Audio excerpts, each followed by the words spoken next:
कि आज इस अजीम इज्तिमा को वो मुखातिब फरमाए। जनाब संजय सिंह साहब।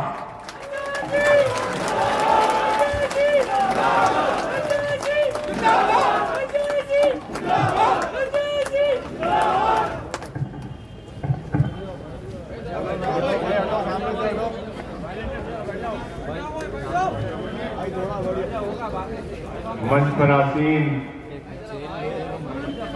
मुस्लिम पर्सनल लॉ बोर्ड के अध्यक्ष मौलाना खालिद सैफुल्लाह साहब, IMCR Indian Muslims for civil rights के अगवा, राज्यसभा के पूर्व सांसद अदीब साहब, जिनकी मैं दिल से बहुत इज्जत करता हूं और उनका बुलावा अगर हो जाए तो मैं रोक नहीं पाता अपने आप को, हर इनके प्रोग्राम में मैं शामिल होने की कोशिश करता हूं। हमारे राज्यसभा के सांसद भाई नासिर हुसैन साहब, लोकसभा के सांसद इमरान मसूद साहब, MLC शहनवाज भाई, हमारे इमाम साहब और समाजवादी पार्टी के सांसद मोहिबुल्लाह साहब, AIM के हमारे MLA साहब, और मैं आप सबका हृदय से आभारी हूं। बहुत बहुत आपको दिल से शुक्रिया अदा करना चाहता हूं कि रात के इतने वक्त तक आप यहां पे मौजूद हैं।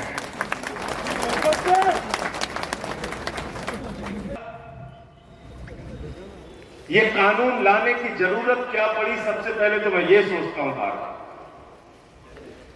और जब ये संशोधन बिल आया तो मेरे सामने मीडिया वाले सबसे पहले पहुंचे, बोले संजय सिंह जी, आप आम आदमी पार्टी के राज्यसभा के लीडर हैं, ये वक्फ बिल संशोधन बिल के बारे में आपका क्या कहना है? मोदी जी की सरकार वक्फ बिल संशोधन बिल लेके आ रही है, इस पे आपके क्या विचार हैं? मैंने कहा ये उसी तरीके से है कि तू कौन मैं खामखा।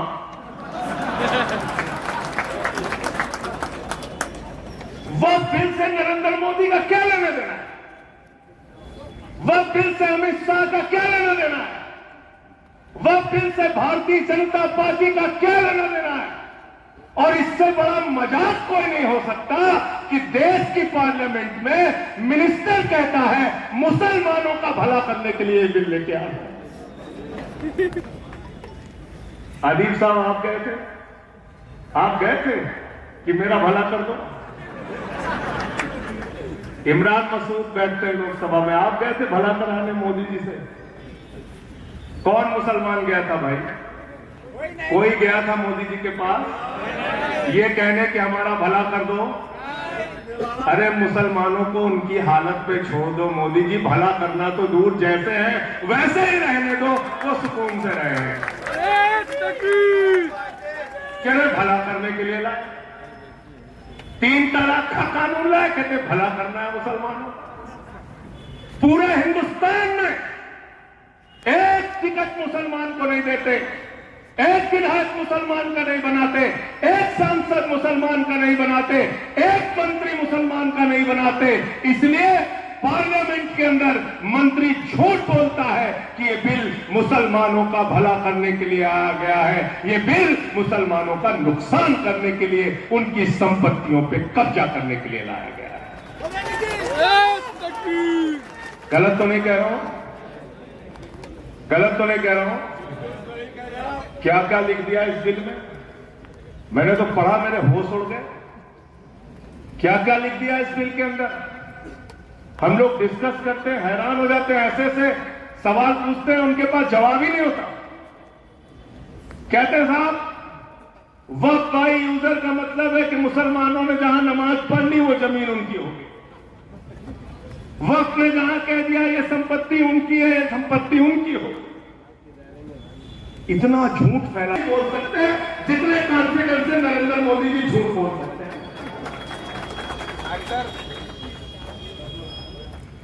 गए एक सभा में, कहने लगे नाली के गैस का चाय हमारा थे। पता चला उनके जीवन काल में ही सैकड़ों साल का अंतर था। जब एक थे तो दूसरे नहीं थे दुनिया में। इतने कॉन्फिडेंस, गए एक जगह कहने लगे भारत की आबादी 600 करोड़ है। बोले हम 600 करोड़ से जीत के आए। कुछ भी बोलते हैं प्रधानमंत्री जी। ये बिल को पढ़ा है आपने? इसमें लिखा है कि अब वही मुसलमान सिंह मुस्लिम हो। पढ़ा कानून आपने? कानून पढ़ा है? इसमें लिखा हुआ है 5 साल का प्रैक्टिसिंग मुस्लिम। कैसे तय करोगे प्रधानमंत्री जी? क्या मुसलमानों के घर में सीसीटीवी कैमरा लगाओगे? 5 वक्त की नमाज पढ़ता है कि नहीं पढ़ता? क्या आप तय करोगे कि वो जुमे की नमाज पढ़ता है तो मुसलमान माना जाएगा, 5 वक्त की नमाज पढ़ता है तो मुसलमान माना जाएगा, या मुसलमान के घर में पैदा हो गया तो मुसलमान माना जाएगा? आप कौन होते हैं? किसने आपको हक दिया ये तय करने का कि आप तय करेंगे कौन मुसलमान?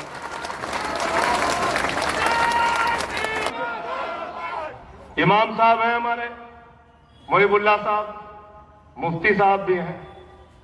इमाम साहब थोड़ा मेरी तरफ देख के हंस रहे थे। बोले कि मुफ्ती साहब है, मुफ्ती का मतलब आप जानते हैं?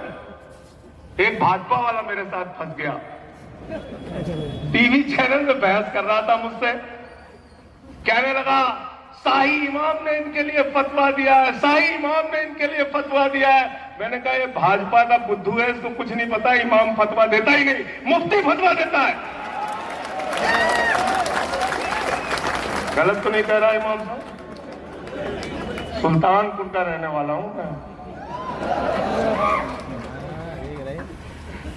तो इसमें लिख दिया 5 साल का जो प्रैक्टिसिंग मुस्लिम होगा वही वक्फ कर सकता है। अब बताइए ये कैसा कानून आप लेके आ गए? दूसरी बात, वक्फ के बारे में तमाम संस्थाएं आई, उन्होंने समझाया। मुस्लिम पर्सनल बोर्ड के लोग आए, उन्होंने समझाया। हम लोगों ने भी कानून को पढ़ा। पूरा था अगर हैदराबाद रुख मोड़ता है, इसकी परवाह नहीं है, 125 करोड़ लोग यहाँ पर तो दिल से इस्लाम को सच्चा जानते हैं, वो कुर्बान होने के लिए तैयार है। वो सच के साथ खड़े हैं। वो एक अलग कैटेगरी जो होती है इस्लामिक लॉ को जानने की, उसके आप जानते हैं ईमान के 2 जूज होते हैं। साहब मैं आपके साथ खड़ा नहीं हो सकता तो मुझे कोई परवाह नहीं। मेरे साथ संजय सिंह जी हैं, मेरे साथ अगले हम सब एक हैं।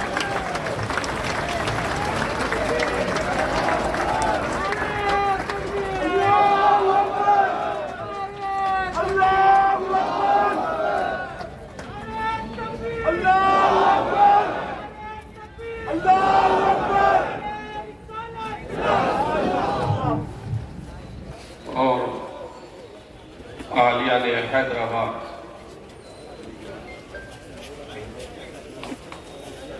मैं बहुत ज्यादा वक्त नहीं लूंगा, इसलिए कि सब्जेक्ट पर उसे मोहतरम भाई जनाब संजय सिंह जी पूरा करेंगे इंशाअल्लाह। मैं मौलाना इस्माइल बेटी साहब की हिंदी की किताब में वो उससे बात शुरू कर रहा हूं कि बिगड़ती है जब जालिम की नीयत, बिगड़ती है जब जालिम की नीयत, नहीं काम आती है कोई हिलो हजत।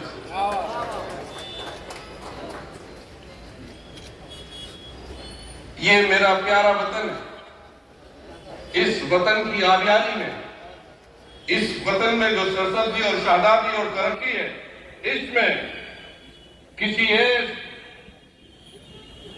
कम्युनिटी का, किसी एक खानदान का, किसी एक